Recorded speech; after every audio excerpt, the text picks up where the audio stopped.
Un homme tient un bouquet de roses lorsqu'il remarque que sa petite amie en embrasse une autre. Elle a peur et l'autre homme demande qui c'était. Elle ne sait pas quoi dire, mais l'homme dit qu'il n'était qu'un ami. L'autre homme complimente alors l'homme et lui dit qu'il était le fiancé de la femme. L'homme dit alors qu'elle ne lui avait pas dit qu'elle épousait quelqu'un. L'autre dit alors qu'il prendrait encore un certain temps pour se marier, puis l'homme s'excuse et dit qu'il était content qu'ils soient ensemble. Il demande alors s'ils sont ensemble depuis longtemps. L'autre dit alors qu'ils sont ensemble depuis 2 ans, mais qu'ils sont fiancés depuis 1 an.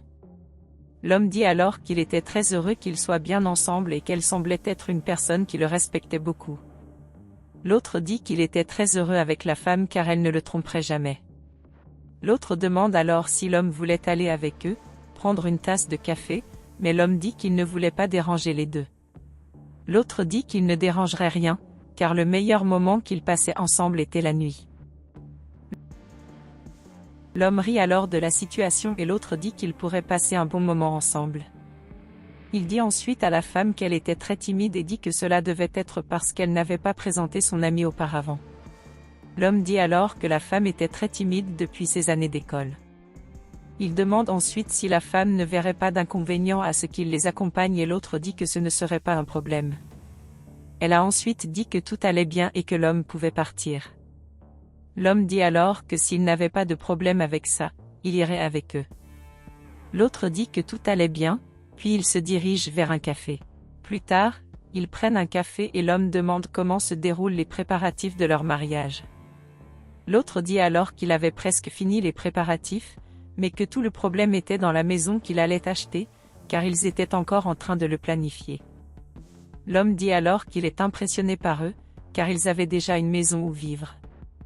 Il demande ensuite à la femme si elle était enthousiasmée par le nouveau moment de sa vie qui était sur le point de se produire. Elle dit alors qu'elle s'amusait vraiment et l'autre dit qu'elle était très heureuse. Il demande alors à l'homme s'il était célibataire et lui demande de lui parler un peu de lui. L'homme dit alors qu'il se rendrait vite compte que la vie conjugale n'était pas facile car il allait divorcer après avoir été ensemble pendant longtemps. Il dit qu'il avait découvert qu'elle le trompait avec quelqu'un d'autre et que maintenant, il divorçait. Il dit ensuite qu'il ne voulait pas en parler, car ils étaient très heureux du mariage. L'autre dit alors qu'il était très triste d'entendre l'histoire de l'homme et dit qu'il était très heureux d'avoir trouvé une personne qui lui était fidèle. Il dit que c'était très difficile à trouver, mais qu'il croyait que l'homme serait capable de trouver quelqu'un qui le rendrait heureux, car l'homme semblait être une très bonne personne. L'homme dit alors qu'il était vraiment quelqu'un de bien et qu'il ne méritait pas de vivre cela. Il dit qu'il a toujours essayé de donner le meilleur de lui-même à une personne, mais elle s'en fichait et l'attirait toujours. Il a dit qu'il ne voulait pas en parler et dit qu'il devrait se concentrer sur leur mariage car il semble si heureux. Il dit alors qu'il devait passer un appel et quitte la table. L'autre dit alors qu'il était très désolé d'apprendre l'histoire de l'ami de sa fiancée.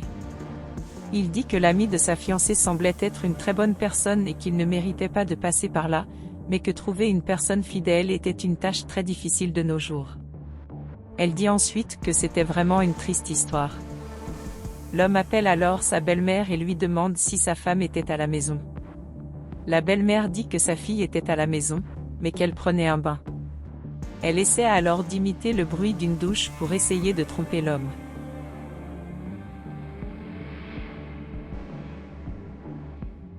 Il dit ensuite qu'il a dû devenir fou en voyant sa femme juste devant lui. La belle-mère essaie alors de convaincre l'homme que sa fille était dans sa maison, mais l'homme dit qu'il ne veut plus le savoir et raccroche le téléphone.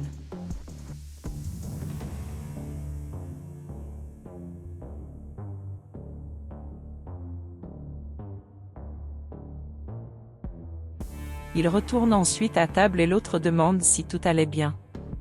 À ce moment, la femme reçoit un appel de sa mère et l'homme dit qu'elle recevait un appel.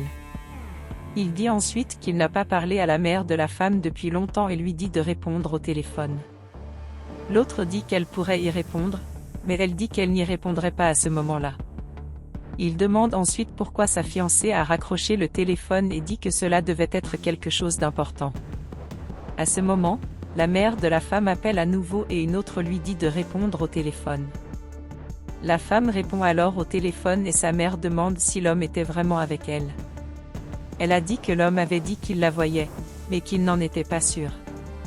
Elle dit alors à sa fille de sortir rapidement de là pour que l'homme ne sache pas ce qu'elle faisait, mais la femme a dit qu'elle ne pouvait pas parler pour le moment.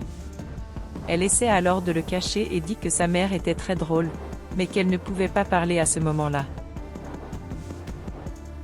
La femme raccroche alors le téléphone et sa mère ne sait pas ce qui se passe.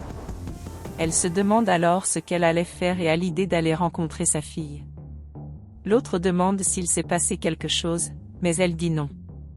Il demande si elle était sûre, car sa mère pourrait avoir besoin de quelque chose. L'homme dit alors qu'il est heureux, car sa mère allait bien. Pendant ce temps, chez la mère de la femme, elle montait dans sa voiture pour se rendre là où se trouvait sa fille.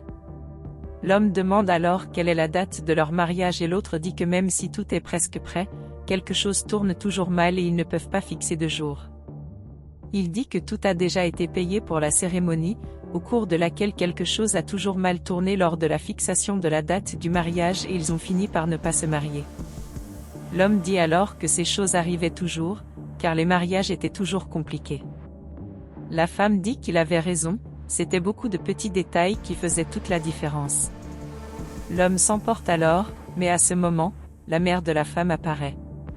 La femme demande alors ce que sa mère faisait là-bas, puis l'autre dit qu'il allait enfin rencontrer sa mère. Elle dit ensuite à l'homme que l'homme était son neveu, ce qui laisse tout le monde confus.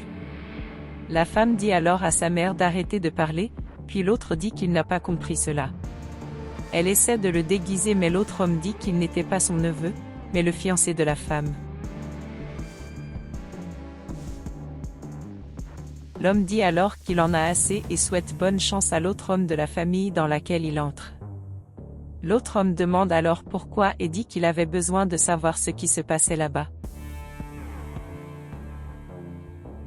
La femme lui présente alors ses excuses puis court après l'homme.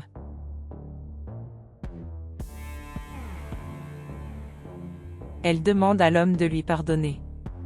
Elle a dit qu'elle en était désolée, mais l'homme dit qu'il ne pouvait pas lui pardonner. Il dit qu'elle était avec cet homme depuis longtemps et qu'elle avait déjà beaucoup construit avec lui. Il a ensuite dit qu'il ne pouvait pas excuser la femme car elle l'avait trompé. Elle demande alors comment il pourrait abandonner son enfant, mais l'homme dit qu'il n'abandonnait pas son enfant, il abandonnait juste la femme. Il a dit qu'il ne voulait plus rien avoir à faire avec la femme et qu'elle devrait continuer sa vie avec quelqu'un d'autre. La femme se demande alors ce qu'elle allait faire maintenant, puis sa mère la serre dans ses bras.